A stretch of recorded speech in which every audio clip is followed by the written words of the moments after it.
I mean, one of the things we had always talked about was this idea of how fun it would be to watch you debate Kamala Harris. Like when you originally were looking at this, and this Yeah. idea was this assumption that Kamala would run.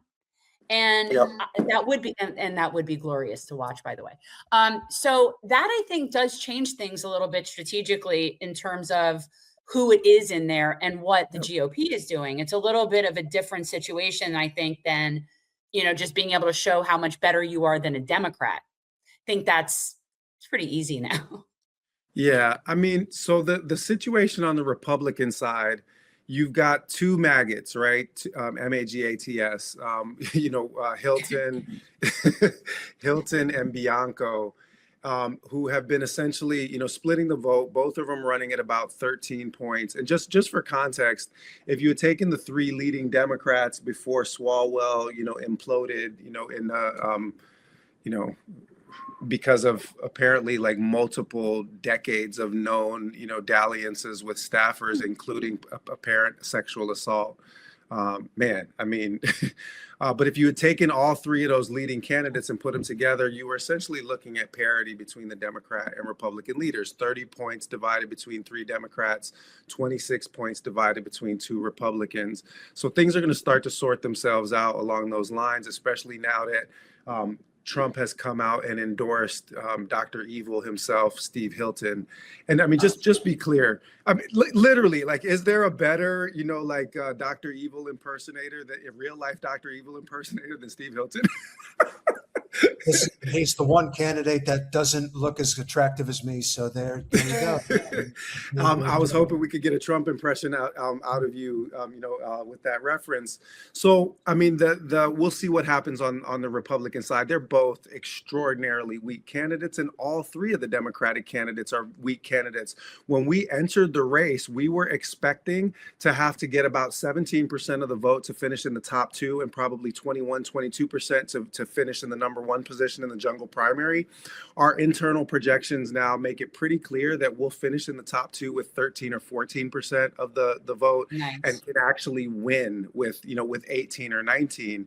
And so that's the reason why the Democrats, the Secretary of State has been trying to kick me off the ballot and get me thrown out of the race altogether, because they understand that they are vulnerable to losing everything right now. We're going to have we have a very good chance at having a top two primary that is just either me versus Steve Hilton, or me versus whichever corporate Democrat emerges from the pile of corpses that the Democrats are rolling out there. And the thing is that in either of those scenarios, I win.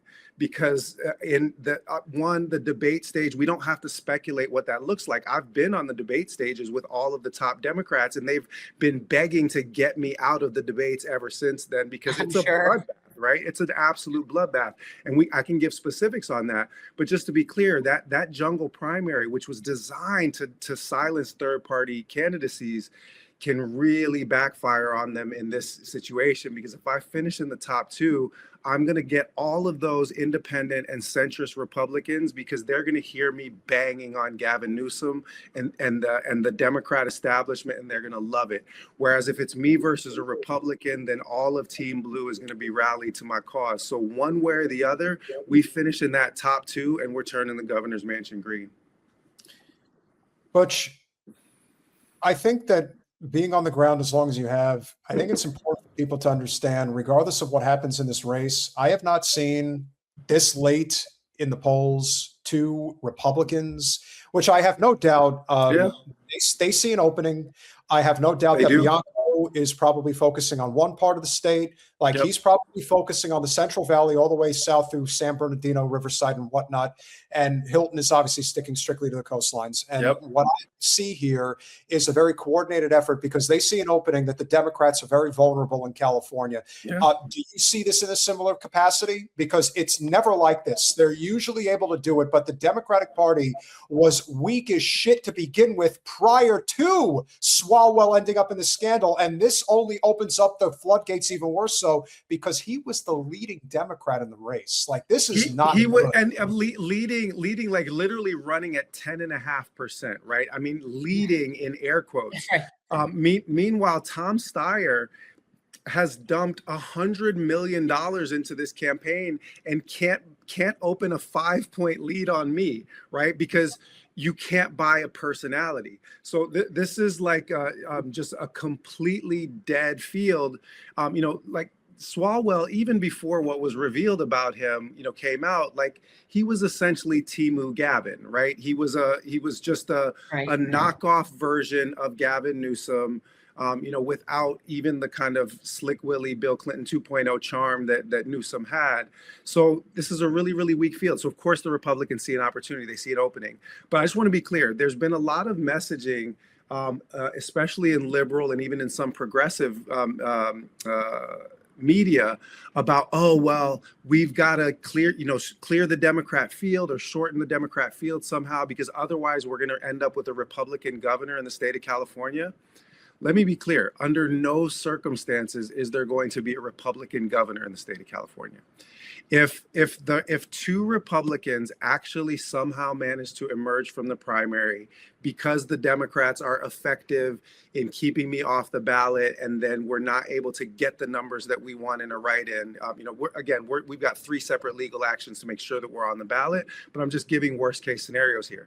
Let's say we do end up with Bianco and Hilton, each consolidating, as you put it, Peter, bases in different parts of the state. And because of a weak Democrat field, let's say that they're able to emerge as the top 2 candidates.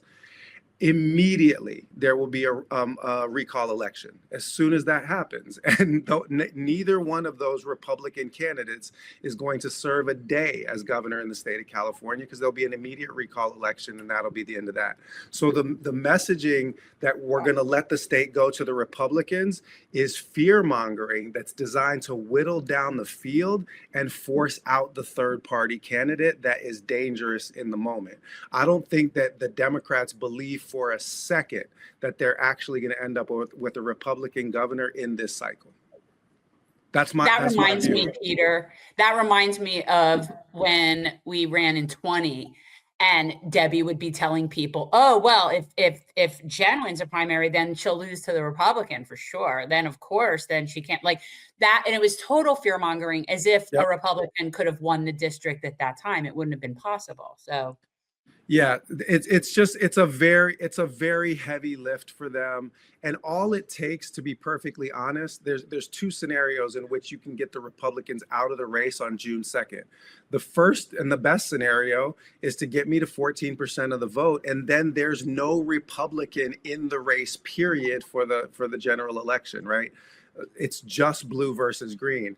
The second scenario is if the Democrats are able to get together and consolidate behind whichever corporate fraud they intend on running, then they are going to demographically, especially if it remains divided between Bianco and Hilton, they're going to be able to get to their 19 or 20 or 21% that will be needed for them to finish in the top slot. And in that scenario, again, if they're able to depress the voter turnout for me, then you're going to end up with 1 blue versus 1 red. The idea that you're going to have 2 red candidates, I think that it's just game. I think that it's just hustle. And I think that it's designed to create a vote blue no matter who narrative inside a jungle primary where there actually is no lesser of 2 evils argument that can be deployed. I'm going to push back on you in one aspect. Please do. Please do. So part of the reason I actually think that there is a distinct possibility that 2 GOPers go to the general, not just because the Democratic field is extremely weak, and I know they're going to try to consolidate because that's what they always do. They always hand ring. I mean, we know how the Democrats operate. We've seen their modus operandi for years. So this is not going to change. However, I do think that there is a significant portion of the voting demographic in the state of California that simply because of the lack of financial infrastructure that your campaign has versus theirs, where the average, even Democratic voter that's living in Simi Valley is looking around saying, things really fucking suck. And we've been doing the same thing for the past 3 decades. And the last time things were good, I was in the governor's mansion and I really made things worse. So we got a Trump and a Schwarzenegger in one episode. Thank you. Yeah, I told you. Beautiful. Keep going. Sorry. That's the last time that California was 2003 that they had the Gray Davis recall election. So we're talking over 2 decades, almost 25 years ago that this took place. And ever since then, there's the whole domination blue of California, and we've seen the effects of what that has done by having a neoliberal nightmare come to life, which is California. Yeah. Cost of living completely insane. Yep. Travel an absolute disaster. The fact that that state calls itself Democrat and they can't even get a high-speed rail from LA to Vegas, something as simple as that, is just crazy. But now what you're looking at is the name game. It's the name game is really where it's at. So I think there's a shitload of Democrats in the state of California that are just going to say, you know what, the hell with it. Let's try something else. That's why getting your name out there is imperative. I could not agree with you more. The disaffection with the Democrats is broad for the reasons that you raise, and could even go further on, right? That the third largest economy on the planet behind China and Germany, right? That's what California is, the third largest economy, highest wealth inequality of any state in the union. That's been done all on Team Blue's watch, right? 60 years of majorities and supermajorities in the state legislature for the Democrats. They're the ones that have produced these wealth inequalities, which goes right to the heart of the neoliberal, economic point that you make. And then even worse, tied with Louisiana for the highest rates of true poverty of any state in the union, right?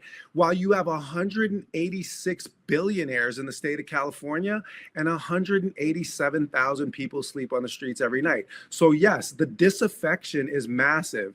I would be inclined to agree with you, Peter, that some of those voters would traditionally, under other circumstances, turn towards a Republican candidate just because, except the theatrics of ICE escalations inside the state of California has made the Republicans so toxic. And that's the reason, by the way, that we had polling numbers of 5% as early as January, right? It was Eric Swalwell. Eric Swalwell's campaign ran our first polls for us because I so badly destroyed Katie Porter in the gubernatorial debates back last August that Swalwell, when he was deciding whether to enter the race, the first 4 questions on his surveys were about me, and that gave us the first numbers that we had. I was polling at 2% in December, which, for context, Mamdani didn't get to 2% until February. We had a 5% poll number come out on January 5th, and it took Mamdani till April to get to that 5%. We don't know where I am right now because we can't afford to waste money on polls. We're spending it on field operations and infrastructure. But my suspicion is that the reason why the Secretary of State was given instructions to knock me off the ballot was that they probably had internal polling that had me at neck and neck with Steyer, with Porter and Swalwell at around that 10% mark. And they were just trying to move me out of the way for the reasons that Peter cites. Is that all of those people that are disaffected with how the Democrats have run the state are just like, yeah, let's try something different, and we can't turn to Team Red fascism. So let's try this Green Party candidate who's running on all of these things that ordinary working people are interested in, right? So that's been the appeal of the campaign from the beginning. And I'll just say, we have had as much traction and action in rural communities in the state of California in traditionally quote unquote red counties as we have had in the large cities. This is a message that reaches working class people no matter where they are, because Gavin Newsom is a criminal, right? The Democrats have run the state of California like a mafia organization, and they are feeding all of their cronies from our tax dollars. Tanity Hall has nothing on the corruption of Gavin Newsom's administration. So when I say I'm not a Democrat, ain't never been a Democrat, I'm happy to go in and clean house of both Democrat bullshit and Republican bullshit alike. People are responding to that. That's a great point. I would also say that as a gubernatorial candidate in the most populous state, I think a lot of people like to know, regardless of, win or lose in the next 6 weeks, what has been the experience like? What has been, perhaps the more rewarding aspects of running this statewide race, and, what's been some of the drawbacks? I really appreciate the question, because I've had to reflect on this. as we've been like, marshaling the legal resources to fight these people in court and getting just tremendous support from the grassroots. We don't take any corporate donations. We don't take any PAC donations. But if you could, like, literally, we did a fundraiser in the Muslim community in Orange County after getting knocked off the ballot. And in 2 hours, we raised 24 grand just from, ordinary families who were ready to kick in to help us, fight this fight. What the most rewarding part, to be truthful, might have been the day that the Secretary of State, ruled against us. The judge ruled against us, the most corrupt ruling in history, right? Because it was proven in court that the supposed deficiencies in my tax return filing, that they actually had correct copies in their possession the whole time. They had entered this into evidence, so our lawyer was able to show the whole thing was a fraud. He was also able to show that the Secretary of State had doctored an email thread and submitted it into evidence. It was that bad, and the judge still ruled against us. But why am I saying this was a great day? Because the people that came out and packed the court and that packed the steps of the court, they were like every color in the rainbow. They were like 16 to 80 in terms of the age range. There were, Muslims out there in full hijab and kufi. There were, sisters out there in denim shorts and tank tops, and everybody was all love. And so what I've been able to see is that this is a movement that whatever happens in this electoral cycle, we're going to continue to build this movement because we're putting together a coalition that has not existed in American politics since the Panthers were doing this kind of work in the 60s.